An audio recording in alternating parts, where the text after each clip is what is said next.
CBN, eleições 2020.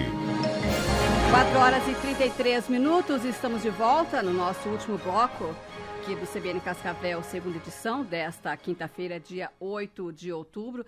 Hoje damos seguimento aí à nossa série de entrevistas com os candidatos a vice-prefeito de Cascavel. Hoje tenho satisfação de receber aqui em nossos estúdios a Samantha Sitnik, a Samantha que é candidata a vice-prefeita do Márcio Pacheco. Boa tarde, Samantha. Boa tarde, Cris. Obrigada pela oportunidade. Eu cumprimento a você, a todos os funcionários aqui da CBN e a população que está nos ouvindo aí. É um grato prazer estar aqui conversando. Que agradeço, Samantha, a sua participação. Antes de nós começarmos, Samantha, como a gente tem feito com todos os candidatos, vou fazer uma breve apresentação aqui da Samantha.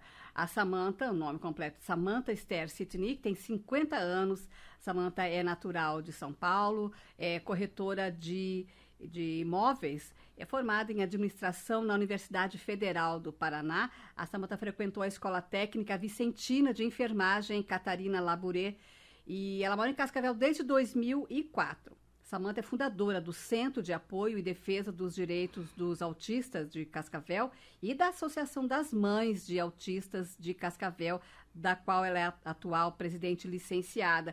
A Samantha é mãe de 3 filhos autistas. Nós lembramos aqui, Samantha, para você, também para a sua assessoria, que as perguntas são basicamente as mesmas para todos os candidatos, para que tenham oportunidades iguais diante do microfone da CBN Cascavel. Agradeço mais uma vez, então, a sua participação. Obrigada. Samantha, eu só por gentileza, gostaria favor. de fazer só uma correção, que saiu uma informação errada no meu currículo, que eu não sou fundadora do CAUT. Eu participei do começo, depois não estou na ata fundacional, até isso já deu aí algum diz que me diz, que fizeram algumas intervenções públicas não muito agradáveis e foi uma fala, até posso dizer infeliz da minha parte, mas não com má intenção. Então eu gostaria de retificar isso e inclusive agradeço ao CAUT porque eu estive lá, eu sei que são pessoas sérias, trabalham de forma honesta pelos direitos dos autistas, assim como a AMAC. A AMAC, sim. A AMAC eu participei desde o início, como fundadora também, como... Que é a Associação das Mães de Autistas de Cascavel, né? E da onde hoje eu estou licenciada, né? E lá estão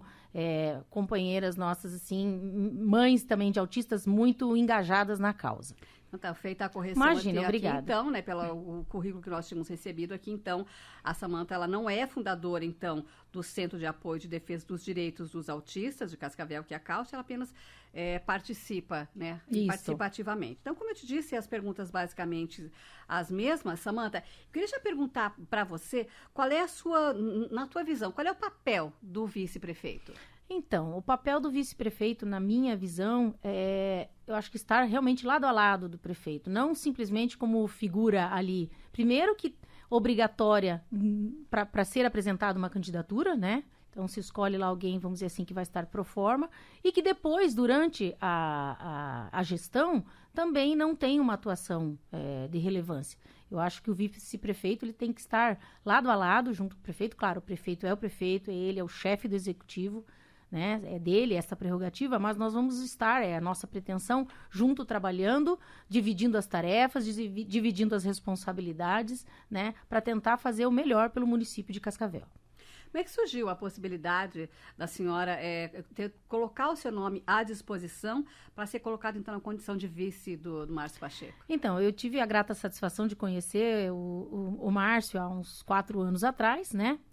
Na inauguração de uma agência bancária, e eu estava com um dos meus filhos que é autista e também com uma outra deficiência.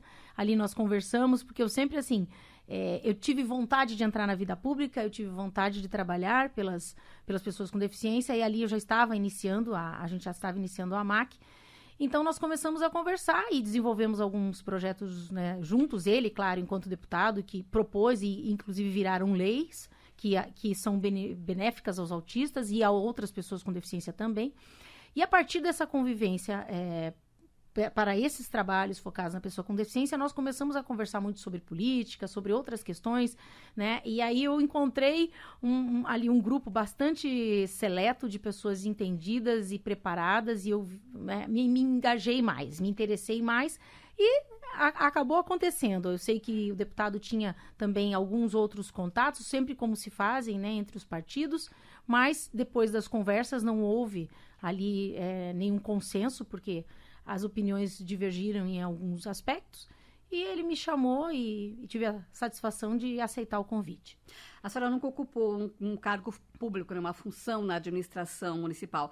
O que levou a senhora a encarar, então, essa missão agora nessas eleições? Veja bem, é um desafio, né? Não vou dizer para você que eu não tenha um pouco de medo, todo mundo, acredito que cada um, se estivesse no meu lugar, também poderia estar sentindo a mesma coisa, mas a gente não pode pensar nas dificuldades e nos medos, senão nós não ficamos paralisados. Nós temos que pensar nas nossas possibilidades. E eu tenho tido há muito tempo já ideias e, assim, vontade de trabalhar e fazer projetos em prol, não só das pessoas com deficiência, mas das crianças que precisam de hospital, por exemplo. Esse é um projeto grande, assim, que a gente tem há algum tempo. Até já discuti, já dividi isso com deputados, isso está dentro do nosso plano de governo. E isso me levou a ter vontade aí de encarar esse desafio.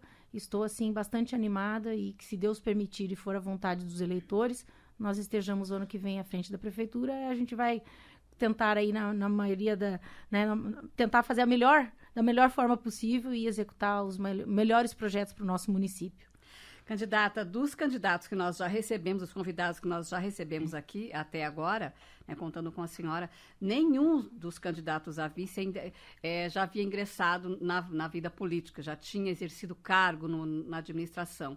E eu fiz a mesma pergunta e pergunto agora para a senhora também.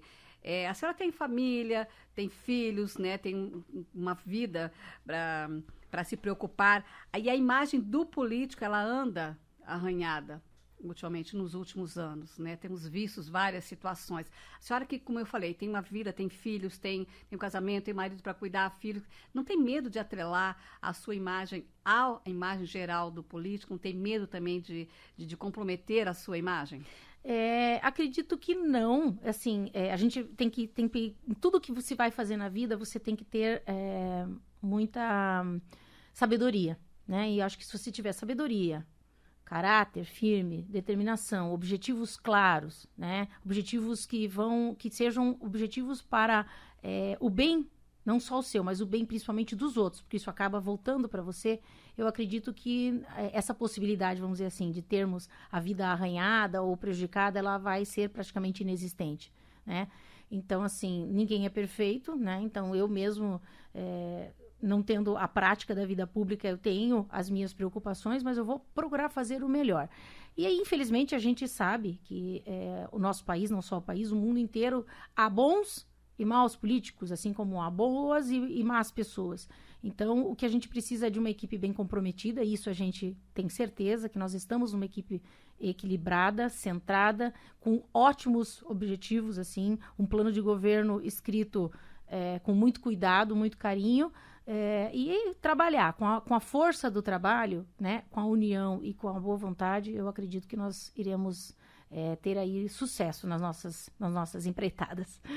Um dos papéis do vice-prefeito, candidato a ele, é substituir o prefeito, né, em caso de ausência, né, por algum motivo, seja por férias, seja por viagem, né, por licença ou outro impedimento. A senhora se acha capacitada, com a sua falta de prática, né, como acabou de nos colocar aqui, falta de prática na vida política, você acha capacitada para assumir o lugar do prefeito quando necessário? Acredito que sim, porque desde alguns meses atrás eu já venho estudando e lendo a respeito. Claro, a vida, aquilo que se tem na teoria é uma coisa, a prática é completamente diferente, ela agrega, né? Eu sei que quem tem já os anos de vida pública, já esteve, né, à frente de algum cargo, com certeza tem mais prática. Mas a boa vontade, eu acho que você estar conectado às coisas, bem informado, estudando e ali, né, vamos falar o português, claro, antenado, eu acredito que não será um desafio que não possa ser transposto. E uma equipe bem coordenada, né? E isso a gente tem certeza que ela será uma equipe de caráter, uma equipe de postura. Você tem que ter postura para estar à frente de um cargo dessa altura, né? E eu acredito que, modéstia à parte, isso eu tenho. E se aquilo que não tiver, vou procurar me apropriar desse conhecimento para poder assumir na hora que seja necessário, né? senhora disse que não quer ser uma vice figurativa, quer participar ativamente ali junto com o prefeito. A senhora ajudou também, integrou a equipe que elaborou o plano de governo para o município? Sim. Foi me mandado esse plano de governo, na verdade, até antes de vir o convite, né, oficial. E ali eu já tinha lido, até discutido com um dos assessores do Márcio, que é uma pessoa com quem a gente já tem um pouco mais de proximidade, discutido algumas coisas, assim, até um pouco acanhada, porque a gente, como não estava oficialmente convidada ainda, não sabia até que ponto eu poderia interferir, né? Mas a gente foi discutindo, foi muito bacana, muito produtivo, e construímos juntos. Eu sei que outras pessoas da equipe também construíram, inclusive, claro, o próprio Márcio, que é uma pessoa com uma visão excepcional de gestão pública, em especial a parte das mulheres, das crianças, né? Algumas coisas da área da saúde e das pessoas com deficiência, com certeza. A gente construiu ali com muito cuidado. Imagina se ocupar alguma secretaria, acumular com o cargo de vice alguma secretaria? Olha, até agora não tinha me passado essa ideia pela cabeça, né? Eu acho que só quando a gente estiver ali frente a frente, depois que se assume, você tem que geralmente colocar a casa em ordem, se apropriar, se ambientar. Aí, à medida que as coisas forem acontecendo, a gente vai ver o que será destinado a cada um de nós, né? Na sua opinião, o que precisa mudar em Cascavel? Olha, temos muitas coisas a serem aí avaliadas e corrigidas, né? Questões de saúde, questões de educação, né? Eu acredito que Cascavel teve um crescimento bastante expressivo, principalmente nos últimos 20 anos, o nosso comércio, as nossas instituições de ensino superior. Então, assim, a cidade tem que crescer e desenvolver, claro, quanto mais melhor, mas ela não pode crescer e se desenvolver sem um bom planejamento, porque senão vem coisas boas, mas vão vir junto as coisas não muito boas, né? Então, bom planejamento, ele é essencial para que uma cidade evolua, cresça populacionalmente, comercialmente, economicamente e de uma forma organizada. Isso é uma coisa assim que eu vislumbro Cascavel nos mais altos patamares da economia. Hoje já somos, né, acho que a quarta cidade aí do estado do Paraná, e somos um celeiro no agronegócio, então só temos coisas muito positivas, mas isso tudo tem que ser, eu acredito que mais bem estruturado. E cada área dessas, a gente percebe que existem aí alguns pontos bem importantes a serem organizados, vamos dizer assim, né? Para 2021, Cascavel tem um orçamento estimado aí em cerca de 1 bilhão e meio de reais. Mais da metade desses recursos ele vai para a folha de pagamento, né? Seja dos concursados, seja dos nomeados, né? Então vai para a folha do funcionalismo. Como é que a senhora acha que daria para investir, então, esse valor restante? O que precisa mais, então? Quais os setores que a senhora imagina que precise mais de investimento? Olha, com certeza a educação, né? Porque a educação é a base de tudo. E a gente sabe que a educação básica, ela é a base da base. Se uma educação básica ela não está bem estruturada, você vai levar todo que não for bem trabalhado, você vai carregar, né? Ad eterno aí, pela vida toda. Então, se nós queremos um município que tenha cidadãos bem estruturados, cidadãos que possam ter uma formação depois, possam contribuir para a melhora da economia, inclusive, né? Também, a gente tem que dar uma educação básica de boa qualidade. Isso a gente tem que também formar bem os nossos professores, fazer formações continuadas, mas de qualidade, né? Formações baseadas em ciência, não assim, em achismo ou, vamos lá dar 20 horas de formação ou X horas para dizer que a gente está cumprindo com o protocolo, né? Então, tem que ser realmente bem planejado. A saúde, com certeza, e o esporte. O esporte é uma das vamos dizer assim, das bases também de todo o nossa estruturação de governo. Porque a criança e o jovem que está no esporte, ela vai ficar longe da droga, ela vai ficar longe do envolvimento com a bandidagem, ela vai ter disposição para estudar e tem que atrelar esse esporte com o bom desempenho escolar. A gente tem vários exemplos de programas aí a nível nacional em alguns municípios do Brasil que existem projetos muito bacanas nesse sentido, e o que a gente pretende é fazer alguma coisa nesse sentido, sim. Tem que incentivar os nossos jovens e adolescentes a estarem dentro da escola, a desenvolverem o gosto pela leitura. Nós precisamos mudar isso. Nosso jovem, nossa criança, ela não lê.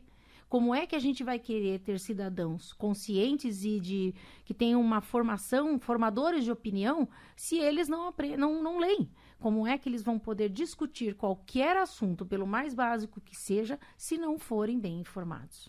Secretária, então, rapidamente, que ainda quero lhe deixar um minuto aqui para suas considerações finais. Vocês estão saindo com uma chapa única, né? Uma chapa pura e somente do PDT. Acho que assim fica mais fácil governar sem ter comprometimento com os outros partidos? Com certeza. Eu acredito que lá nós estamos todos alinhados na mesma plataforma, né? Nas mesmas ideias, na mesma vontade, né? E a gente acaba com isso repelindo quem não quer trabalhar de maneira séria e só agregando aqueles que realmente estão dispostos a unir as forças pelo bem comum, que é o município de Cascavel. Queria então deixar esses 2 minutos finais e para a senhora então usar para deixar uma mensagem para o seu eleitor, para os eleitores que estão lhe ouvindo agora. Pode ficar à vontade. Sim, com certeza. Então, primeiramente, mais uma vez eu quero agradecer pelo espaço, né? Agradecer ao município de Cascavel, que sempre acolheu a minha família quando eu cheguei aqui há 26 anos atrás. Uma cidade que eu tenho acompanhado justamente da época que eu vim para cá, ela teve um crescimento expressivo em várias áreas, né? E dizer que o eleitor ele precisa analisar cada candidato, analisar a sua vida, analisar o seu currículo e analisar principalmente o que ele pretende fazer, mas assim, não prometer uma coisa faraônica que ele sabe, todos nós estamos vendo que ele não vai conseguir cumprir. O que ele precisa é prometer ou falar, né? Não prometer, perdão, mas dizer aquilo que ele vai fazer baseado em fatos reais, em coisas factíveis. Olha, isso aqui é possível de ser feito. Isso aqui é possível de ser feito. Aí sim, esse é um candidato que vale a pena ser avaliado. E modéstia à parte, o nosso grupo, ele tem todo o seu plano de governo e os seus planejamentos baseados em estudos bem elaborados para ver o que é a situação atual, quais são os recursos disponíveis e, em função disso, o que nós realmente poderemos atingir, sem prometer e criar expectativas irreais nas pessoas. Porque realmente é aí que daí começa aquele arranhado que você disse lá no começo da nossa entrevista, que fica na vida do político. Então, a gente quer que as pessoas, daqui a um tempo, possam dizer, poxa, nós em Cascavel temos homens públicos comprometidos verdadeiramente com a população do nosso município. Candidata, agradeço muito a sua participação e desejo boa sorte. Muito obrigada, um abraço para todos. Essa, então, foi a candidata a vice-prefeita, Samantha Sitnik, candidata a vice-prefeito pelo PDT, na chapa encabeçada por Márcio Pacheco, nessa série de entrevistas realizada aqui pela CBN Cascavel. Como nós já falamos aqui, é uma oportunidade para o candidato expor melhor as suas propostas e também para o ouvinte da CBN avaliar melhor e decidir para quem vai o seu crédito, para quem vai ser o voto no dia 15 de novembro. CBN, eleições 2020.